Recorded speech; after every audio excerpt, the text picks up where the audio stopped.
your blood. I'm covered by your blood. Your precious blood.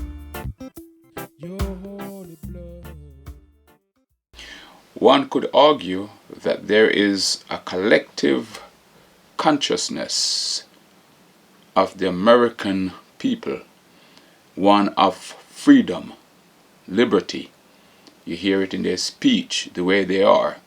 And this this comes from the original Americans, the founding fathers, acknowledging the human right to be. And they speak about we hold these truths to be self-evident, that we were created a certain way, to be free, to seek, to have, to pursue happiness. The understanding of the American founding fathers, I would argue, is in line with the biblical declaration of the created human, where God created Adam and Eve to be free, the capacity to choose. And one is responsible for choice. Adam, do not eat from this tree. Eve, do not eat from this tree. But they have the power to choose, to think. The cognitive process, where you think about an idea, a concept, an action, or a suggestion, and make the decision whether to do or not. Freedom inbuilt in the American person.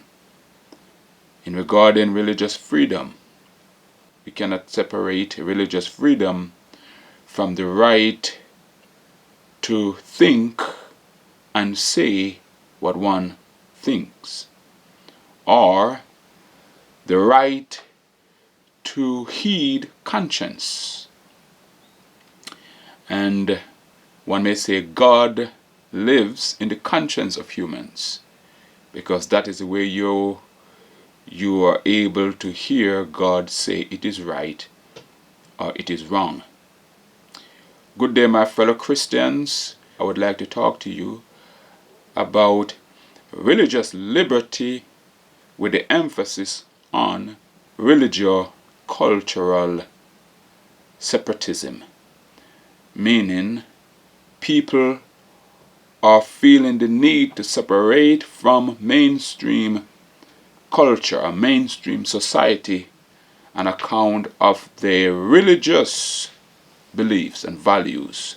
They do not want to be a part of a culture, a society that inhibit them.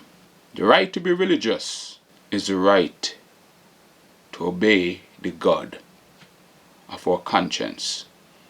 We're going to look at the societal events that lead to this place where religious people or strongly convicted people find that they are outsiders, hence they feel the need to separate. We're going to look at three areas. One, the crisis or the clash, the religious people and the unsaved people. Clash of two.